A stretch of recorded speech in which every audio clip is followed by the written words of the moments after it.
नमस्कार दोस्तों, हिंदी साहित्य में आप चैनल का आप सभी का हार्दिक अभिनंदन है। जैसे कि हम सबको पता है, इस चैनल के माध्यम से हम UGC net, JRF, TGT, PGT जैसे विभिन्न परीक्षाओं को ध्यान में रखते हुए पढ़ते हैं और उसी को आगे बढ़ाते हुए आज हम पढ़ने वाले हैं यूनिट 7 में लगी हुई कहानी अमृतसर आ गया। अमृतसर आ गया कहानी भीष्म साहनी द्वारा रचित है और यह कहानी देश विभाजन से संबंधित है, जो कि प्रत्येक यूजीसी नेट में यहाँ से क्वेश्चन पूछी जाती है। और अभी जो क्वेश्चन पूछने का जो पैटर्न है वो पूरी डीपली से पूछी जाती है, इसलिए इस कहानी को हम लोग एक एक लाइन पढ़ेंगे और जहाँ इम्पोर्टेंट होगा उस चीज़ को हम सभी नोट डाउन करते हुए चलेंगे। कहते हैं, गाड़ी के डिब्बे में बहुत मुसाफिर नहीं थे। मेरे सामने वाली सीट पर बैठे सरदार जी ने देर से मुझे लाम के किस्से सुनाते रहे थे। कौन से कहानी? लाम के, मतलब लेखक से बात कर रहा है एक सरदार जी। कहाँ? ट्रेन में। वह लाम के दिनों में बर्मा की लड़ाई में भाग ले चुके थे। कहाँ की लड़ाई में भाग ले चुके थे? बर्मा की लड़ाई में भाग ले चुके थे। और बात बात पर खी खी करके हंसते और गोरे फौजियों की खिल्ली उड़ाते थे। डिब्बे में 3 पठान व्यापार भी थे। कितने पठान? 3 पठान थे। उनमें से एक हरे रंग की पोशाक पहने ऊपर वाली बर्थ पर लेटा हुआ था। वह आदमी बड़ा हंसमुख था और बड़ी देर से मेरे साथ वाली सीट पर बैठे एक दुबले से बाबू के साथ उसका मजाक चल रहा था। वह दुबला बाबू पेशावर का रहने वाला जान पड़ता है, क्योंकि किसी किसी वक्त वे आपस में पश्तों में बातें करने लगते थे। वे सामने दाईं कोने में एक बुढ़िया सिर ढांपे बैठी थी और देर से माला जाप रही थी। कौन? वो बूढ़ी आदमी। यही कुछ लोग रहे होंगे, संभव है 1-2 और मुसाफिर रहे हो, मतलब उस बोगी में, पर वे स्पष्टता मुझे याद नहीं है। गाड़ी धीमी रफ्तार से चल जा रही थी और गाड़ी में बैठे मुसाफिर बतिया रहे थे। बाहर गेहूं की खेती में हल्की हल्की लहरियां उड़ रही थीं और मन ही मन बड़ा खुश था, क्योंकि मैं दिल्ली में होने वाले स्वतंत्रता दिवस समारोह में देखने जा रहा था। तो लेखक कहाँ जा रहा था? दिल्ली में होने वाले स्वतंत्रता दिवस समारोह में शामिल होने जा रहा था। उन दिनों के बारे में सोचता हूँ तो लगता है कि हम किसी झुरपुटे में जी रहे हैं। शायद समय बीत जाने पर अतीत का सारा व्यापार ही झुटपुटे बीता जान पड़ता है। ज्यों ज्यों भविष्य के पट खुलते जाते हैं, यहाँ झुटपुटा और गहराता चला जाता है। उन दिनों पाकिस्तान के बनाए जाने का ऐलान किया गया था। लोग तरह तरह के अनुमान लगाने लगे थे कि भविष्य में जीवन की रूपरेखा कैसी होगी, पर किसी की भी कल्पना बहुत दूर तक नहीं जा पाती थी। मेरे सामने बैठे सरदार जी बार बार मुझसे पूछ रहे थे कि पाकिस्तान बन जाने पर जिन्ना साहिब बम्बई में ही रहेंगे या पाकिस्तान में जाकर बस जाएंगे, और मेरा हर बार यही जवाब होता, बम्बई क्यों छोड़ेंगे, पाकिस्तान में आते जाते रहेंगे। बम्बई छोड़ देने में क्या दुख है। लाहौर और गुरदासपुर के बारे में भी अनुमान लगाए जा रहे थे कि कौन सा शहर किस ओर जाएगा, मतलब जब बंटवारा होने वाला रहेगा तो सीमा से किधर पाकिस्तान होगा, किधर हिंदुस्तान होगा, और उस बीच में कौन सा शहर किधर रहेगा, इस चीज़ का जिक्र हो रहा था। मिल बैठने के ढंग में, गप सप में हंसी मजाक कोई विशेष अंतर नहीं आया था। कुछ लोग अपने घर छोड़कर जा रहे थे, जबकि अन्य लोग उसका मजाक उड़ा रहे थे। कोई नहीं जानता था कि कौन सा कदम ठीक होगा और कौन सा गलत। एक ओर पाकिस्तान बन जाने का जोश था तो दूसरी ओर हिंदुस्तान के आज़ाद हो जाने का जोश। जगह जगह दंगे भी हो रहे थे और योम एक आज़ादी की तैयारी चल रही थी। इस भूमि में लगता देश आज़ाद हो जाने पर दंगे अपने आप बंद हो जाएंगे। वर्तमान में इस झुटपुट में आज़ादी की लहरी सुनहरी हर धूल सी उड़ रही थी और साथ ही साथ निश्चय भी डोल रहा था। और इसी अनिश्चय की स्थिति में किसी किसी वक्त भावी रिश्तों की रूपरेखा झलक दे रही थी। कहने का मतलब है सब असमंजस में थे कि कौन सा रिश्ता किधर जाएगा, कौन सा शहर पाकिस्तान में आएगा या हिंदुस्तान में आएगा, लेकिन दोनों तरफ से जोश भी था। शायद जहलम का स्टेशन पीछे छूट चुका था। यहाँ पर कौन सा स्टेशन का वर्णन हुआ है, तो जहलम का, ये इम्पोर्टेंट है एग्जाम की दृष्टि से। शायद जहलम का स्टेशन पीछे छूट चुका था जब ऊपर वाली बर्थ पर बैठे पठान ने एक पोटली खोल ली और उसमें उबला हुआ मांस और नान रोटी के टुकड़े निकालकर अपने साथियों को देने लगा। फिर वह हंसी मजाक के बीच मेरी बगल में बैठे बाबू की ओर नान का टुकड़ा और मांस की बोटी बढ़ाकर खाने को आग्रह करने लगा। काले बाबू ताकत आएगी, ये कौन कहता है, वो पठान कहता है। काले बाबू ताकत आएगी, आम जैसा हो जाएगा, बीवी भी तेरे साथ खुश रहेगी। काले दालखोर, तू दाल खाता है इसलिए दुबला है। डिब्बे में लोग हंसने लगे थे। बाबू ने पश्तो में कुछ जवाब दिया और फिर मुस्कुराता सिर हिलाता रहा।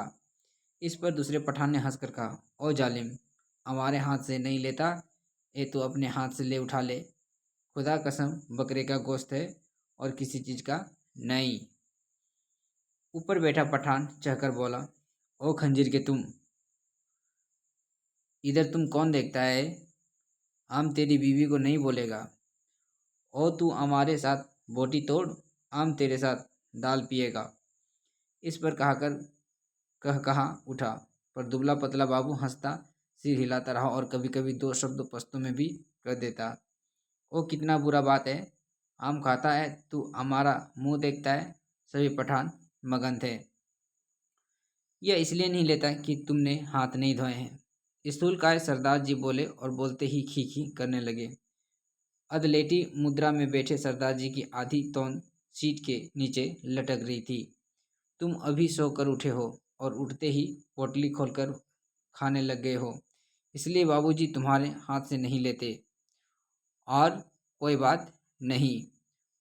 और सरदार जी ने मेरी ओर देखकर आंख मारी और फिर खी हंसने लगे। कहते हैं, मांस नहीं खाता है बाबू तो जाओ जनाना डिब्बे में बैठो, इधर क्या करता है? फिर कहा उठा, मतलब उसका मजाक एक प्रकार से उड़ाना शुरू कर देता है या शुरू किया था। डब्बे में और भी अनेक मुसाफिर थे, लेकिन पुराने मुसाफिर यही थे जो सफ़र शुरू में होने की गाड़ी में बैठे थे। बाकी मुसाफिर उड़ते चढ़ते रहते थे।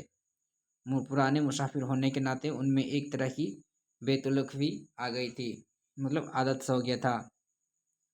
ओ अदर एक आकर बैठो, तुम हमारे साथ बैठो, आओ जालिम, किस्सा खाने की बात करेंगे। तभी किसी स्टेशन पर गाड़ी रुकी थी और नए मुसाफिरों का रेला अंदर आ गया था, मतलब आदमी जो अंदर आते रहता है उतरते रहता है। बहुत से मुसाफिर एक साथ अंदर घुसते चले आए थे। कौन सा स्टेशन है? किसी ने पूछा। वाजिराबाद है शायद, मैंने बाहर की ओर देखकर कहा। कौन सा? वाजिराबाद। वाजिराबाद है शायद, मैंने बाहर की ओर देखकर कहा। गाड़ी वहाँ थोड़ी देर के लिए खड़ी रही, पर छूटने से पहले एक छोटी सी घटना घटी। एक आदमी साथ वाले डिब्बे में से पानी लेने उतरा और नल पर जाकर पानी लोटे में भर रहा था। तभी वो भागकर अपने डिब्बे की ओर लौट आया। छलछलाते लोटे में से पानी गिर रहा था, लेकिन जिस ढंग से वह भाग रहा था उसी ने बहुत कुछ बता दिया था। नल पर खड़े और लोग भी, 3-4 आदमी भी रहे होंगे, इधर उधर अपने अपने डिब्बे की ओर से भाग गए थे। इस तरह घबरा कर भागते लोगों को मैं देख चुका था। देखते ही देखते प्लेटफॉर्म खाली हो गया, मगर डिब्बे के अंदर अभी भी हंसी का मजाक चल रहा था। मतलब बाहर सीरियस कुछ घटना घट गई थी, लेकिन अंदर में हंसी मजाक वो लोग कर रहा था। कहीं कोई गड़बड़ है, मेरे पास बैठे दुबले बाबू ने कहा। क्या कहा? कहीं कुछ गड़बड़ है। कहीं कुछ था, लेकिन क्या था कोई भी स्पष्ट नहीं जानता था। मैं अपने अनेक दंगे देख चुका था, इसलिए वातावरण में होने वाली छोटी सी तब्दील को भी भाप गया था। भागते व्यक्ति, खटाक से बंद होते दरवाजे, घरों की छतों पर खड़े लोग, चुप्पी और सन्नाटा सभी दंगे चिन्ह हो गए थे, क्योंकि कहीं भी दंगा शुरू हो जाता था। तभी पिछले दरवाजे की ओर से, जो प्लेटफॉर्म की ओर ना खुलकर दूसरी ओर खुलता था, हल्का सा शोर हुआ। कोई मुसाफिर अंदर घुसता हुआ चाह रहा था, मतलब घुसना चाहता था। कहाँ घुस आ रहा है? नहीं है जगह, बोल दिया ना जगह नहीं है, किसी ने कहा। बंद करो जी दरवाज़ा, यूं ही मुंह उठाए घुसे आते हैं, आवाज़ आ रही थी। जितने देर मुसाफिर डिब्बे के बाहर खड़ा अंदर आने की चेष्टा करते रहे, अंदर बैठे मुसाफिर उसका विरोध करते रहते। पर एक बार जैसे तैसे वह अंदर आ जाए तो विरोध खत्म हो जाता और वह मुसाफिर जल्दी ही डिब्बों की दुनिया का निवासी बन जाता और अगले स्टेशन पर वही सबसे पहले बाहर खड़े मुसाफिरों से चिल्लाने लगता, नहीं है जगह, अगले डिब्बे में जाओ, घुसे आते हैं। ये अक्सर ट्रेनों में होती रहती है, जनरल बोगी में अक्सर। दरवाजे पर शोर बढ़ता जा रहा था। तभी मैले कुचले कपड़ों और लटकती मूछों वाला एक आदमी दरवाजे में से अंदर आ घुसता दिखाई दिया। चिकट मैले कपड़े, जरूर कहीं हलवाई की दुकान करता होगा। वह लोगों की शिकायतों आवाज़ों की ओर ध्यान दिए बिना दरवाजे की ओर घूमकर बड़ा सा काले रंग का संदूक अंदर की ओर घसीटने लगा, मतलब चढ़ने की चेष्टा करने लगा। आ जाओ, तुम भी चढ़ जाओ, वह अपने पीछे किसी से कह जा रहा था। तभी दरवाजे में से पतली सूखी औरत नजर आई और उससे पीछे 17 बरस सांवली सी एक लड़की अंदर आ गई। लोग अभी भी चिल्लाए जा रहे थे। सरदार जी को कूल्हों के बल पर उठाकर बैठना पड़ा, मतलब इतनी भीड़ रहती है कि वहाँ पर हिलना तक मुश्किल हो जाता है। बंद करो जी दरवाज़ा, बिना पूछे चढ़े आते हैं, अपने बाप का घर समझ रखा है, मत घुसने दो जी। क्या करते हो, धकेल दो पीछे। और लोग भी चिल्ला रहे थे। वह आदमी अपना सामान अंदर घसीटे जा रहा था और उसकी पत्नी और बेटी संडास के दरवाजे के साथ लगकर खड़े थे, मतलब किसी भी प्रकार से खड़े थे, किसी तरह अंदर आना चाहते थे। और कोई डिब्बा नहीं मिला, औरत जात को भी यहाँ उठा लाया है। वह आदमी पसीने से उत्तर था। वह हाँफता हुआ सामान अंदर घसीटे जा रहा था। संदूक के पास रस्सियों से बंधी खाट परिपाटियाँ अंदर खींचने लगा। टिकट है जी मेरे पास। बेटिकट नहीं हो। इस पर डिब्बे में बैठे हुए लोग चुप हो गए, पर बर्थ पर बैठा पठान उचक कर बोला, निकल जाओ इधर से, देखता ही नहीं इधर जगह नहीं है। और पठान ने आओ देखा न ताव आगे बढ़कर ऊपर से एक मुसाफिर के लात जमा दी, पर लात उस आदमी को लगने के बजाय उसकी पत्नी कलेजे में लगी और वह हाय हाय करती बैठ गई। उस आदमी के पास मुसाफिरों के साथ उलझने के लिए वक्त नहीं था, मतलब गाड़ी निकलने वाली थी। वह बराबर अपना सामान अंदर घसीटते जा रहा था, पर डिब्बे में मौन छा गया। खाट की पार्टियों के बाद बड़ी बड़ी गठरियाँ आई। इस पर ऊपर बैठे पठान की सहन क्षमता चुक गई। निकलो, इसे कौन है ये, वह चिल्लाया। इस पर दूसरे पठान ने, जो नीचे की ओर घसी पर बैठा था, उस आदमी का संदूक दरवाजे में से नीचे धकेल दिया। जब लाल वर्दी वाला एक कुली का खड़ा सामान अंदर पहुंचा रहा था, उसकी पत्नी ने चोट लगने पर एक मुसाफिर चुप हो गए थे। केवल कोने में बैठे बुढ़िया कर लाई जा रही थी। ए नेक वक्तो, बैठने दो, आजा बेटी, तू मेरे पास आजा, जैसे तैसे वहाँ सफ़र काट लेंगे, छोड़ो बे जालिमो, बैठने दो। अभी आधा सामान ही अंदर आया था, आ पाया होगा, जब सहसा गाड़ी सरकने लगी, मतलब निकलने लगी। छूट गया, सामान छूट गया, वह आदमी बदहवास सा होकर चिल्लाया।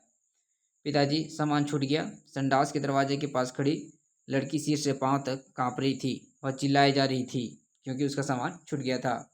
उतरो, नीचे उतरो, वह आदमी हड़बड़ा कर चिल्लाया और आगे बढ़कर खाट की पाटियाँ और गाठियाँ बाहर फेंकते हुए दरवाजे का डंडहारा पकड़कर नीचे उतर गया। उसके पीछे उसकी व्याकुल बेटी और उसकी पत्नी कलेजे को दोनों हाथों में दबाए हाय हाय करते हुए नीचे उतर गई। बहुत बुरा किया है तुम लोगों ने, बहुत बुरा किया है, बुढ़िया बोली, जो अंदर से बैठी हुई थी, ऊंचा ऊंचा आवाज़ में बोल रही थी। तुम्हारे दिल में दर्द मर गया है। छोटी सी बच्ची उसके साथ थी। बेरहमो, तुमने बहुत बुरा किया है, धक्के देकर उतार दिया है। गाड़ी सूने प्लेटफॉर्म को लांघते आगे बढ़ गई। डिब्बे में व्याकुल सी चुप्पी छा गई।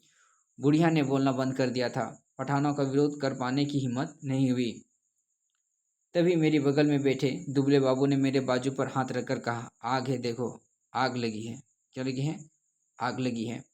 गाड़ी प्लेटफॉर्म छोड़कर आगे निकल आई थी और शहर पीछे छूट रहा था। तभी शहर की ओर से उड़ते हुए धुएं के बादल उनमें लपलपाती आग के शोले पर नजर आने लगे। दंगा हुआ है, स्टेशन पर भी लोग भाग रहे थे। कहीं दंगा हुआ है, मतलब आज़ादी के समय की बात हो रही है, तो कहीं भी दंगा संभावना बनी हुई रहती थी। शहर में आग लगी थी। बात डिब्बे के मुसाफिरों को पता चल गया। वे लपक लपक कर खिड़कियों से आग का दृश्य देखने लगे। जब गाड़ी शहर छोड़कर आगे बढ़ गई तो डिब्बे में सन्नाटा छा गया। मैंने घूमकर डिब्बे के अंदर देखा, मतलब पात्र। दुबले बाबू का चेहरा पीला पड़ गया था और माथे पर पसीने की परत किसी मुर्दे के माथे की तरह चमक रही थी। मुझे लगा जैसे अपनी अपनी जगह बैठे सभी मुसाफिरों ने अपने आसपास बैठे लोगों को जायजा ले लिया है। सरदार जी उठकर मेरी सीट पर आ बैठे। नीचे वाली सीट पर बैठा पठान उठा और अपने 2 साथी पठानों के साथ ऊपर वाली बर्थ पर चढ़ गया। यही क्रिया शायद रेलगाड़ी के अन्य डिब्बों में भी चल रही थी। डिब्बों में तनाव आ गया। लोगों ने बतियाना बंद कर दिया। तीनों के तीनों पठान ऊपर वाली बर्थ पर एक साथ बैठे चुपचाप नीचे की ओर देखते जा रहे थे। सभी मुसाफिरों की आंखें पहले से ज़्यादा खुली ज़्यादा संकीर्ण सी लगी। यही स्थिति संभवतः गाड़ी के सभी डिब्बों में व्याप्त रही थी। कौन सा स्टेशन था यह? डिब्बे में किसी ने पूछा। वजीराबाद, किसी ने उत्तर दिया।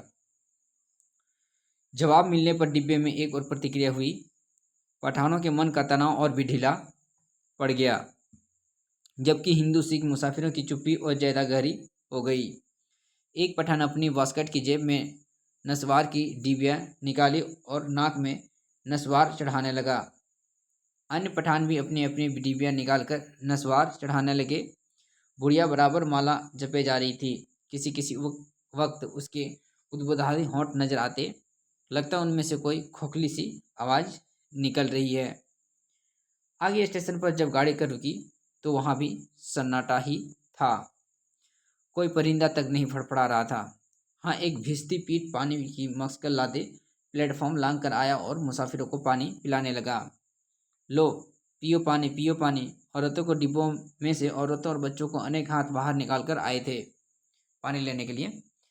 बहुत मार काट हुई है, बहुत लोग मारे हैं। लगता था वह इस मार काट में अकेला पुण्य कमाने के चल आया है, मतलब वही बचा हुआ है। गाड़ी सरकी तो सहसा खिड़कियों से पल्ले जड़ाए जाने लगे। दूर दूर तक पहियों की गड़गड़ाहट के साथ खिड़कियों के पल्ले चढ़ाने की आवाज़ आने लगी। किसी अज्ञात आशंकावश दुबला बाबू मेरे पास वाली सीट पर से उठा और 2 सीटों के बीच फर्श पर लेट गया। उसका चेहरा अभी मुर्दे जैसा पीला हो रहा था। इस पर बर्थ पर बैठा पठान उसकी ठिठोली करने लगा। ओह बेंगेरत, तुम मर्द है कि औरत है? सीट पर से उल्ट कर नीचे लेटता है, तू मर्द के नाम को बदनाम करता है। वह बोल रहा था और बार बार हंसे जा रहा था। फिर वह उसे पश्तो में कुछ कहने लगा। बाबू चुपचाप बना लेटा रहा। अन्य सभी मुसाफिर चुप थे। डिब्बे का वातावरण बोझिल बना हुआ था। एक आदमी को हम डिब्बे में नहीं बैठने देगा, वो लोग बोलता है। क्या बोलता है? ये आदमी को हम डिब्बे में नहीं बैठने देगा। ओ बाबू, अगले स्टेशन पर उतर जाओ और जनाना डब्बे में बैठो, मतलब दूसरे वाले। मगर बाबू की हाजिर जवाबी अपने कंठ में सूख चल रही थी। हकला कर चुप रहा, पर थोड़ी देर बाद वह अपने आप उठकर सीट पर जा बैठा और देर तक अपने कपड़ों की धूल झाड़ता रहा। वह क्यों उठकर फर्श पर लेट गया था? शायद उसे डर था कि बाहर से गाड़ी पर पथराव होगा या गोली चलेगी। शायद इसी कारण खिड़कियों के पल्ले चढ़ रहे थे। मतलब कहीं ना कहीं उनको आशंका थी कहीं गोली या पत्थर के चलने की, इसलिए हम सीट के नीचे रहे तो किसी तरह बचने की संभावना थी। कुछ भी कहना कठिन था। मुमकिन है किसी एक मुसाफिर ने किसी कारण से खिड़की का पल्ला चढ़ाया हो। उसकी देखा देखी बिना सोचे समझे धड़ाधड़ खिड़कियों के पल्ले चढ़ाए जाने लगे, मतलब उतारने लगे, बंद करने लगे। बोझिल अनिश्चित से वातावरण में सफ़र कटने लगा। रात गहराने लगी थी। डिब्बे के मुसाफिर स्तब्ध और शंकित ज्यों के त्यों बैठे थे। कभी गाड़ी की रफ्तार सहसा टूट कर धीमी पड़ जाती तो एक दूसरे की ओर देखने लगते। कभी रास्ते में ही रुक जाती तो डिब्बे के अंदर का सन्नाटा और भी गहरा हो उठता। केवल पठान निश्चित बैठे थे। हाँ, उन्होंने भी बतियाना छोड़ दिया था, क्योंकि उसकी बातचीत में कोई भी शामिल होने वाला नहीं था। धीरे धीरे पठान ऊँघने लगे, जबकि अन्य मुसाफिर फटी फटी आंखों से शून्य देखते जा रहे थे। मतलब जैसे जैसी रात होती गई सबकी आंख लगने लगी। बुढ़िया मुंह सिर लपटे टांगी सीट पर चढ़ाए बैठा बैठा सो गई थी। ऊपर वाली बर्थ पर एक पठान ने अदलेटे ही कुर्ते की में जेब में से काले मनगू की तवीज निकाल ली और धीरे धीरे हाथ में चलाने लगा। खिड़की के बाहर आकाश में चांद निकल आया। चांदनी में बाहर दुनिया और भी अनिश्चित और भी अधिक रहस्यमय हो उठी।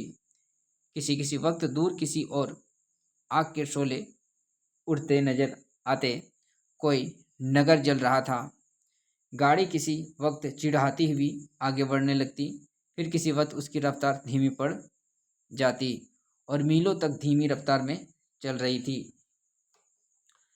सहसा दुबला बाबू खिड़की में से बाहर क्या कहता है, सहसा दुबला बाबू खिड़की में से बाहर देखकर ऊंची आवाज में बोला, हरबंश पूरा निकल गया है। उसकी आवाज में उत्तेजना थी। वह जैसे चीख कर बोला था। डिब्बे के सभी लोग उसकी आवाज़ सुनकर चौंक गए। उसी वक्त डिब्बे के अधिकांश मुसाफिरों ने मानो उसकी आवाज़ को ही सुनकर करवटें बदली। करने का मतलब है जो बाबू पूरी रास्ता में बंद था, चुपचाप था, सबकी बात को सहन करते जा रहा था, अचानक वो ऊंची आवाज़ में बोलना शुरू किया, ओ बाबू चिल्लाता क्यों है? वो लोग बोला। तस्बीह वाला पठान चौंक कर बोला, इधर उतरेगा तुम, जंजीर खींचूं? ओ खी खी करके हंस दिया। जाहिर है कि वह हरबंशपुरा की स्थिति में से अथवा उसके नाम से अनभिज्ञ था। मतलब क्योंकि अब वो दुबला पतला बाबू का एरिया आ गया था। बाबू ने कोई उत्तर नहीं दिया, केवल सिर हिला दिया और एक आध बार पठान की ओर देखकर फिर खिड़की के बाहर झांकने लगा। डब्बे में फिर मौन छाया। तभी इंजन से सीटी दी और एक रस रफ्तार टूट गई। मतलब गाड़ी रुक गई। थोड़ी ही देर बाद खटाक खटाक सा शब्द भी हुआ। शायद गाड़ी लाइन बदली थी। बाबू ने झांककर उस दिशा की ओर देखा जिस ओर गाड़ी बढ़ती जा रही थी। शहर आ गया है। वह फिर ऊंची आवाज में चिल्लाया, अमृतसर आ गया है। उसने फिर से कहा और उछल कर खड़ा हो गया और ऊपर वाले बर्थ पर लेटे पठान को संबोधित करके चिल्लाया, ओबे पठान के बच्चे, नीचे उतर। तेरी माँ की नीचे उतर। तेरी उस पठान बनाने वाले की मैं। मतलब इतना जो बर्दाश्त करके आ रहा था, उस अपने एरिया का वो इंतजार कर रहा था। बाबू चिल्लाने लगा और चीख चीख कर गालियां बकने लगा था। तस्बीह वाले पठान ने करवट बदली और बाबू की ओर देखकर बोला, ओ क्या है बाबू, आपको कुछ बोला? बाबू को उत्तेजित देखकर उसके नया मुसाफिर भी उठ बैठे। नीचे उतर, तेरी मैं हिंदू औरत को लात मारता है, हरामजादे। तेरी उस मतलब वो बहुत सारा गाली उसमें इतना देना शुरू कर देता है। ओ बाबू बक बक कर नहीं करो। ओ खजीर के तुम गाली मत बको। आम ने बोल दिया, आम तुम्हारा जबान खींच लेगा। गाली देता है मादर। बाबू चिल्लाया और उछलकर सीट पर चढ़ गया। वह सिर से पांव तक कांप रहा था। बस बस, सरदार जी बोले, यह लड़ने की जगह नहीं है। थोड़ी देर का सफ़र बाकी है, आराम से बैठो। तेरी मैं लात ना तोड़ दूं कहना, गाड़ी तेरे बाप की है, बाबू चिल्लाया। हाँ, ओ आमने क्या बोला? सब लोग उसको निकालना था, हमने भी निकाला, तो ये इधर आपको गाली देता है, आम इसका जबान खींच लेगा। बुढ़िया बीच में फिर से बोल उठी, वे जिण जोगियो आराम नाल बैठो, वे रब दिए बंदियों कुछ होश करो। उसके होंठ किसी प्रेत की तरह फड़फड़ाए जा रहे थे और उनमें से क्षीण सी फुसफुसाहट सुनाई दे रही थी।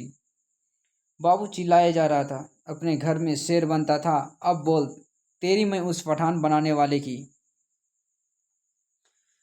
तभी गाड़ी अमृतसर के प्लेटफॉर्म पर रुकी। प्लेटफॉर्म लोगों ने खचाखच भरा था। प्लेटफॉर्म पर खड़े लोग झांक झांक कर डिब्बों के अंदर देखने लगे। बार बार लोग एक ही सवाल पूछ रहे थे कि पीछे क्या हुआ, कहाँ पर दंगा हुआ।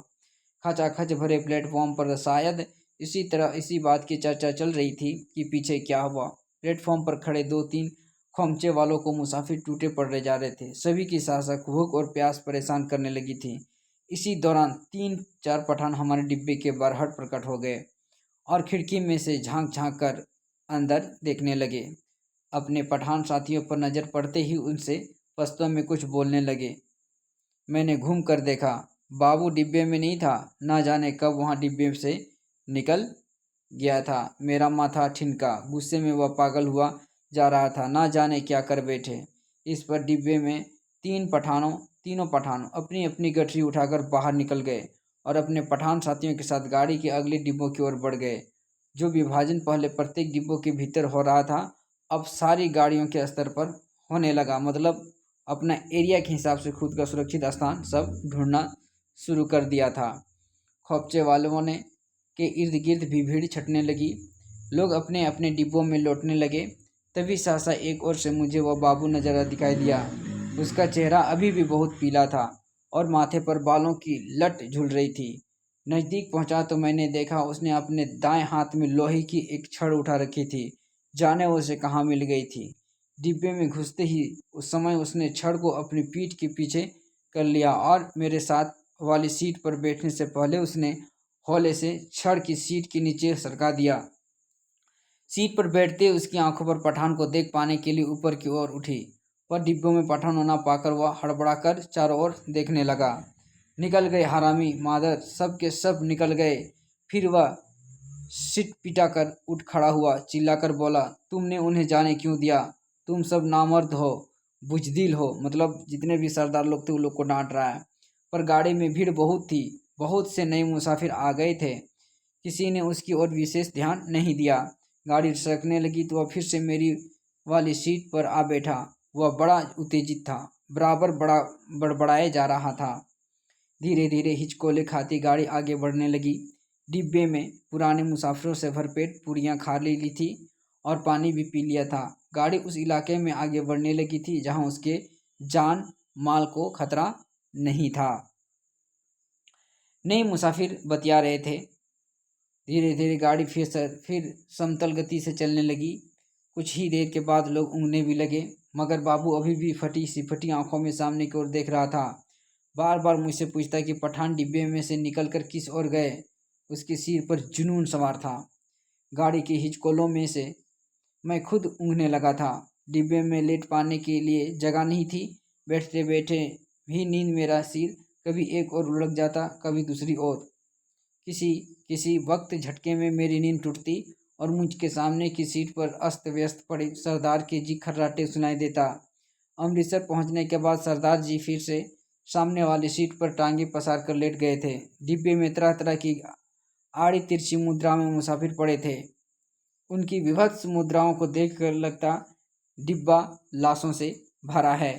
पास बैठे बाबू पर नजर पड़ती तो कभी तो वह खिड़की के बाहर मुंह किए देख रहा होता, कभी दीवार से पीठ लगाए तन कर बैठ नजर आता। किसी किसी वक्त गाड़ी किसी स्टेशन पर रुकती तो पहियों की गड़गड़ाहट बंद होने पर निस्तब्धता सी छा जाती। तभी लगता जैसे प्लेटफॉर्म पर कुछ गिरा है या जैसे कोई मुसाफिर गाड़ी से उतरा है और मैं झटके से उस पर जाकर बैठ जाता। इसी तरह जब एक बार मेरी नींद टूटी तो गाड़ी की रफ्तार धीमी पड़ गई थी और डिब्बे में अंधेरा था। मैंने उसी तरह अधलेटे खिड़की से बाहर देखा। दूर पीछे की ओर किसी स्टेशन के सिग्नल के लाल कुमकुमे चमक रहे थे। स्पष्टतः गाड़ी कोई स्टेशन पर लांग कर गई थी, पर अभी तक उसने रफ्तार नहीं पकड़ी। डिब्बे के बाहर मुझे धीमे से अस्पष्ट स्वर सुनाई दिए। दूर ही एक धूमिल सा काला पुंज नजर आया। नींद की खुमारी में मेरी आंखें कुछ देर तक उस पर लगी रही। फिर मैंने उसे समझ पाने का विचार छोड़ दिया। डिब्बे के अंदर अंधेरा था, बत्तियां बुझी हुई थी, लेकिन बाहर लगता था वो फटने वाली है। मेरी पीठ पीछे डिब्बे के बाहर किसी चीज़ को खरोचने की आवाज़ आई। मैंने दरवाजे की ओर घूमकर देखा। डिब्बे के दरवाज़ा बंद था। मुझे फिर से दरवाज़ा खरोचने की आवाज़ सुनाई दी। फिर मैंने साफ साफ सुना लाठी से कोई डिब्बे का दरवाज़ा पटापट कर रहा था। मैंने झांक कर खिड़की से बाहर देखा। सचमुच एक आदमी डिब्बे की 2 सीढ़ियों पर चढ़ आया था। उसके कंधे पर एक गठरी झूल रही थी और हाथ में लाठी थी। उसने बदरंग से कपड़े पहन रखे थे और उसकी दाढ़ी में भी थी। मेरी नज़र बाहर नीचे की ओर आ गई। गाड़ी के साथ साथ एक औरत भागती चली आ रही थी, नंगे पांव, और उसके 2 गठरियाँ उठा रखी थी। बोझ के कारण उससे दौड़ा भी नहीं जा रहा था। डिब्बे के पायदान पर खड़ा आदमी बार बार उसकी ओर मुड़ कर देख रहा था और हाँफता हुआ कहे जा रहा था, आजा आजा, तू भी चढ़, आजा आजा। दरवाजे पर फिर से लाठी पटपटाने की आवाज़ आई। खोलो जी दरवाज़ा, खुदा के वास्ते दरवाज़ा खोलो। वह आदमी हाँफ रहा था, खुदा के लिए दरवाज़ा खोलो, मेरे साथ में औरत जात है, गाड़ी निकल जाएगी। सहसा मैंने देखा बाबू हड़बड़ा कर उठ खड़ा हुआ और दरवाजे के पास जाकर दरवाजे में लगी खिड़की में से मुंह बाहर निकालकर बोला, कौन है? इधर जगह नहीं है। बाहर खड़ा आदमी फिर गिड़गिड़ाने लगा, खुदा के वास्ते दरवाज़ा खोलो, गाड़ी निकल जाएगी, है ना। वो रिक्वेस्ट कर रहा है। वह आदमी खिड़की में से अपना हाथ अंदर कर दरवाज़ा खोल पाने के लिए सिटकनी टटोलने लगा। नहीं है जगह, बोल दिया, उधर जाओ गाड़ी में से, बाबू चिल्लाया और उसी क्षण लपक कर दरवाज़ा खोल दिया। या अल्लाह, उस आदमी के अस्फुट से शब्द सुनाई दिए। दरवाज़ा खुलने पर जैसी उसने इत्मीनान की सांस ली हो, और उसी वक्त मैंने बाबू के हाथ में से छड़ चमकते देखा। एक ही भरपूर वार बाबू ने उस मुसाफिर के सिर पर किया था। मैं देखते ही डर गया और मेरी टांगें लरज गई। मुझे लगा जैसे छड़ के वार का उस आदमी पर कोई असर नहीं हुआ। उसके दोनों हाथ अभी भी जोर से डंडहरे को पकड़े हुए थे। कंधे पर से लटकती गठरी खिसट कर उसकी कोहनी पर आ गई थी, मतलब कंधे से जो नीचे आ जाता है कोहनी के पास। तभी सासा उसके चेहरे पर लहू के 2-3 बूंद धारे के एक साथ फूट पड़ी। मुझे उसके खुले होंठ और चमकते हुए दांत नजर आए। वह एक बार या अल्लाह बुदबुदाया, फिर उसके पैर लड़खड़ा गए। उसकी आंखों ने बाबू की ओर देखा, अधमुदी सी आंखें जो धीरे धीरे सिकुड़ती जा रही थी, मानो उसे पहचानने की कोशिश कर रही हो कि वह कौन है और उसे किस अदावत का बदला ले रहा है। इस बीच अंधेरे कुछ और छन गया था। उसके होंठ फिर से फड़फड़ाए और उसमें सफ़ेद दांत फिर से झलक उठे। मुझे लगा जैसे वह मुस्कुराया। वह वास्तव में केवल क्षय के ही कारण होठों में बल पड़ने लगे थे। नीचे पटरी के साथ साथ भागती औरत बड़बड़ाए और जैसे कोसे दूर जा रही थी। उसे अभी भी मालूम नहीं हो पाया था कि वह क्या हुआ। वह अभी भी शायद वह समझ रही थी कि गठरी के कारण उसका पति गाड़ी पर ठीक तरह से चढ़ नहीं पाया, उसका पैर जम नहीं पा रहा है। वह गाड़ी के साथ साथ भागती हुई अपनी 2 गठरियों के बावजूद अपने पति के पैर पकड़ पकड़ कर सीढ़ी पर टिकाने की कोशिश कर रही थी, मतलब चढ़ने का प्रयास किया जा रहा था।